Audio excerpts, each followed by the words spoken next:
more and more like Jesus Christ. That's what the text means in its right interpretation. He uses it for your good. So those are some of the challenges that Nebuchadnezzar was facing, the same ones you all were facing. Nebuchadnezzar's culture made it hard for him to accept Christ. Nebuchadnezzar's religious background made it hard for him. Nebuchadnezzar's position made it hard for him. So many things made it hard for Nebuchadnezzar. And so God said, look, it's really hard for me to reach this guy, but God was very persistent in trying to reach Nebuchadnezzar, which introduces us to what takes place in Daniel chapter 4. And so everyone, you're in Daniel chapter 4 now. See, we built you up to Daniel 4. Now we're going to move rather quickly because I really only have 15 minutes to go. So everyone, we're in Daniel chapter 4, Daniel 4, and we're going to move rather quickly because God is using one last attempt. The king has one more move in order to try and get Nebuchadnezzar to accept his salvation. And so let's see what's taking place in Daniel chapter 4. We're going to start off with Daniel. Let me move through this really fast. What is all of this? We're going to start in Daniel chapter 4. Everyone, you're in verse 1 and 2. Verse 1 and 2. All right. Can I get someone to Sheila? Can you read it? Okay. Read it fast. Nebuchadnezzar the king to all the peoples, nation, and men of every language that live in all the earth. May your peace abound. It seemed good to me to declare the signs and wonders which the Most High God has done for me. How great are his signs and how mighty are his wonders. His kingdom is an everlasting kingdom and his dominion from generation to generation. So I want everyone to understand what's going on in Daniel 4. Daniel 4 is not Daniel who is primarily writing it. It's who is primarily writing it? Nebuchadnezzar. Everyone get it? And he's writing a letter, and notice who he's writing a letter to. Everyone in the world. And so he's writing this letter, and my question to my panelists is, why are these 3 verses so essential in understanding the rest of Daniel chapter 4? Anyone can chip in. Be free. Feel free. I like the introduction because I like how you're feeling free. Go ahead. because it shows that this is truly a changed man because he is just, it's like he's so excited. The fact that it was him that wrote it, first of all, like this is Nebuchadnezzar speaking, and then the fact that he says, you know, how great are his signs, how mighty are his wonders, and then he says, his kingdom is an everlasting kingdom. His dominion is from generation to generation, which is an issue. He had an issue with that because in Daniel 2, in the vision of the statue, God is showing him, your kingdom is going to end. My kingdom is the everlasting kingdom. And then in Daniel 3, he sets up the golden image to show, look, God, I know that you said this, but this is the plan that I have for myself and my kingdom. My kingdom, the Babylonians, we're going to rule. We are going to make a name for ourselves. But then in Daniel chapter 4, in the very beginning, he is acknowledging that what God has said, he's accepting it, that God's kingdom is the everlasting kingdom. Wow, and everyone notice this carefully, that in Daniel chapter 2, Nebuchadnezzar just acknowledged God for being a revealer of secrets. In Daniel 3, Nebuchadnezzar just acknowledged God for being one who can rescue his people. But notice in Daniel 4, now there's a new acknowledgement. He is acknowledging God for having an everlasting kingdom, the very issue he was dealing with in the beginning. Everyone seeing what's going on? All right, anyone else help me? Why are these 3 verses so quintessential to understanding the rest of the chapter? John, it looks like you're about to say something. Yeah, I'm about to say something. The beginning part of verse 3, when it says, how great are his signs, when I'm looking at that and I see that, what strikes me in my mind is that it seems as if at this point, Nebuchadnezzar is going through a time of reflection. And he's going through a time where he's looking at from Daniel 1, 2, 3. I mean, we know it as chapters, but for him, this is his reign. These are his years. And so he's looking back, he's like, wow, God was trying to speak to me this entire time on this issue, and I continue to reject him. But now I understand. And of course, we can definitely relate to that as well. There's so many times we go through different situations, and we go about doing things our own certain way, but then when the light bulb lights up, we're like, oh wow, this is what was taking place this entire time. Wow, that's powerful. Now I want someone on the panel to comment. Notice Nebuchadnezzar is right. Look who he's writing to. He's writing to men of every language. He's writing to men that live in all the earth. Why is that so important that he is communicating this information? Because if it's his own personal reflection, keep it personal. Why don't you keep it to yourself? You get my point? Why is this so mind-blowing, the fact that he's communicating it to everyone? Someone help me, I'm confused. So I feel like this fits into the whole salvation narrative that we find throughout the book of Daniel. God, all throughout the book we see that God really wants to just save the people, all the people of Babylon. And one way that he can do it is through influential people. And, Nebuchadnezzar is a king, so he has a lot of influence. So if he's saved, it'll influence others to want to follow the same route. And so it's a means of saving the whole kingdom. Does everyone see what Amal's answer kind of said? That notice that because God rescues Nebuchadnezzar, Nebuchadnezzar, the most powerful person in the world, now communicates God's salvation to everyone in the world. Notice this point carefully, because Nebuchadnezzar is fulfilling the role that the Jews should have been playing from the beginning. Wasn't it the Jews that were supposed to be teaching every language? Wasn't it the Jews supposed to be teaching everyone on earth? But didn't they try to keep these wonderful messages and truths to themselves? And so notice that through captivity, God brings a message to Babylon. And through the most influential person, then the influential person sends it across to all the earth, thus fulfilling God's original plan of what everyone? Salvation. Does everyone see why these verses are so important? Does everyone see these verses are so vital? So let's keep on. Yes, ma'am. Go ahead. I have a question. Go ahead.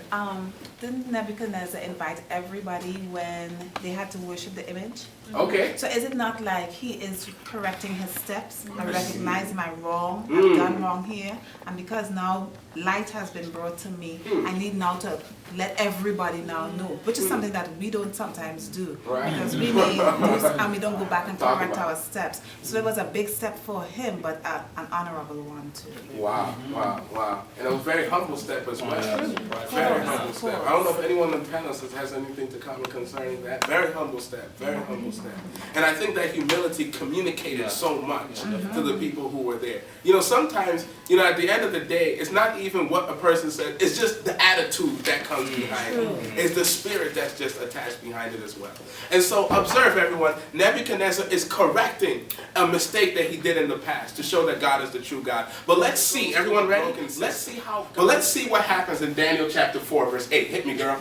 But finally, Daniel came in before me, whose name is Belteshazzar. Now everyone pause. The scripture starts by saying, but finally. Notice that. And so after we go through all our broken systems, we have that feeling, but finally. Everyone see that? And so go ahead, my sister. Whose name is Belteshazzar, according to the name of my God, and in whom is the spirit of the holy gods. And I related the dream to him, saying, O Belteshazzar, chief of the magicians, since I know that a spirit of the holy gods is in you, and no mystery baffles you, tell me the vision of my dream, which I have seen, along with its interpretation. And so everyone, just notice really quickly, I'm not going to really take discussion on this, I'm going to move kind of faster. Notice that, remember in Daniel chapter 2, when Nebuchadnezzar wasn't getting the magicians to get him as fast, notice that he tried to kill everyone that was there. But observe my key point. Everyone observe the key point. God is already molding the king's heart, because at first he would have done what everyone killed the wise men. Now he is more calm and sent for everyone for Daniel. So already you are seeing a shift and transition with Nebuchadnezzar. Does everyone see what's taking place? You know, Nebuchadnezzar is more real than we think. And actually the truth is that we are so similar to him than we think. Because in the same way that God is graduating Nebuchadnezzar, it's the same way that God is graduating many of us as well.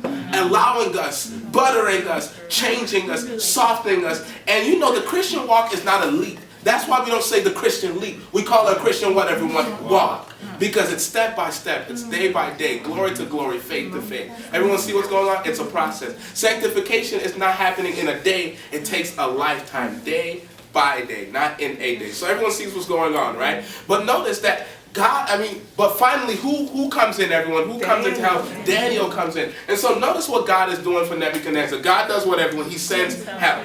Everyone see that? God sends what everyone, he sends help. Now real quickly, I just want you guys to shout it out. After you feel your need, stop going to those broken cisterns. What are the different ways that God sends help? Just blurt them out really quickly. What are some ways that God sends help? Really quickly. The Bible. The Bible? What other way? He speaks to our conscience. Okay, to the what? The conscience. Through the conscience, so you use the Bible, the conscience. What other ways, everyone? Spiritual friends. Okay, spiritual friends. What other ways? Faithful believers. Faithful believers. What other ways? How are ways that God said yes, not? Sometimes from strangers. Okay, sometimes mercy. Sometimes from strangers, right? And sometimes those strangers are even angels. Hebrews chapter 13 says. What else, everyone? What are some other ways that God sends help? Just shout them out. Sermons. He could use a sermon. What else? Could just shout A out. song. Remind you of the past, like how he's delivered in the past. Okay, he can remind you of the past. So testimonies, even, worships, videos, whatever the case may be, or just even taking your mind to a situation in the past, or even let you smell something that remembers something in the past. God will send help in whatever way he can. Does anyone have any what are the ways that God sends help? God sends help. Any other ways God sends help? Sometimes he answers prayer. Okay, sometimes he will just answer prayer. Someone just said nature. All of these different ways are ways that God sends help. So notice, Nebuchadnezzar has a need. He tries to go to broken, sin stirs, but God ends up sending what, everyone? Help. Well, let's see how the story moves on, everyone. And God can send help through sermon, Bible study, consecrated pen, pamphlet, whatever the case may be, God will send help. Now, let's see what Daniel actually tells Nebuchadnezzar. We're getting to the end of this thing, slowly but surely. Come on, girl. Okay, read Daniel 4, verse 10 through 18. Open up quickly. Okay, you probably don't have to. Actually, don't read all of that. I'm just going to show you the elements that are in there. So he basically tells Nebuchadnezzar that in the vision there was a what, everyone? There was a tree. And the tree grew how big? What's the adjective? Large. Notice that the tree became very what, everyone? Strong. Its height reached to the where, everyone? Sky. It was visible to just a few people? No, it was visible to the whole earth, the end of the whole earth. And it says its foliage, its leaves. What's the adjective it uses to describe? It was very beautiful. Observe, its fruit was at what, everyone? It was so abundant. It was food for all. The beasts of the field were under it. The birds of the sky, all living creatures fed from it as well. But then if you go into the vision, at some point an angel comes and says, I want you to chop the tree down. I want you to cut the tree down. And so in this vision, God is telling Nebuchadnezzar that you are that tree. That tree which was big, that tree which was beautiful, that tree that had so much foliage. Because you have a kingdom that expands to the end of the earth. But then at a certain point, God tells Nebuchadnezzar that I am going to take you and I'm going to cut you down. And so observe, everyone, elements of the dream. There's an angelic watcher who comes and he shouts and he spoke as follows. Notice what he says, chop down the tree, cut off its what, everyone? Its branches. Strip off its what, everyone? That beautiful foliage. Scatter its what, everyone? Fruit, that fruit which was so abundant. Let the beast flee from where? Under it. Let the birds from its branches. Yet leave the stump with its roots in the ground, but with a band of iron and bronze around it, in the new grass of the field. And let him be drenched with the dew of the heaven, and let him share with the beast in the grass, and the grass of man. Observe what happens to Nebuchadnezzar, everyone. He goes from being a man, and God turns him into a what, everyone? Into a beast. Now, my question to my panelists really quickly, I want you to weigh in really fast. What is God doing to Nebuchadnezzar here in terms of his salvation? Giving him a choice. Giving him a choice. He's confronting him with his state, I guess, and saying, look, you already know who I am. I've presented myself to you. Now it's time for you to make a choice. Now it's time for you to make a choice. Yes, Shahid? If you're planning to kill or take out a tree, you don't cut it off at the stump. You completely uproot it. So he left him, still base, and his kingdom was still there. But this was his moment where he needed to go back, take time to find himself. He left the root. He left the stump. He left the stump. He gave it an opportunity. I saw another hand. I'm all going to take my panelists first. Ketia kind of mentioned it, but God is really showing Nebuchadnezzar his true state. He's helpless without God. Wow. And so everyone, I want you to observe, at this moment, what is God doing to Nebuchadnezzar? In a very simple way, what God is doing to Nebuchadnezzar is that God is showing Nebuchadnezzar a true picture of himself. At the end of the day, everyone in here looks very beautiful. Your hair is done, your clothes look well, but deep down inside, to be honest, this is how everyone looks. We're really animals and beasts on the inside. That's what sin has degraded us to. We use a lot of cosmetics to cover that up, but this is the end of the matter. And so what God is doing, because with a lot of kings, with kingdoms, the universe and every galaxy.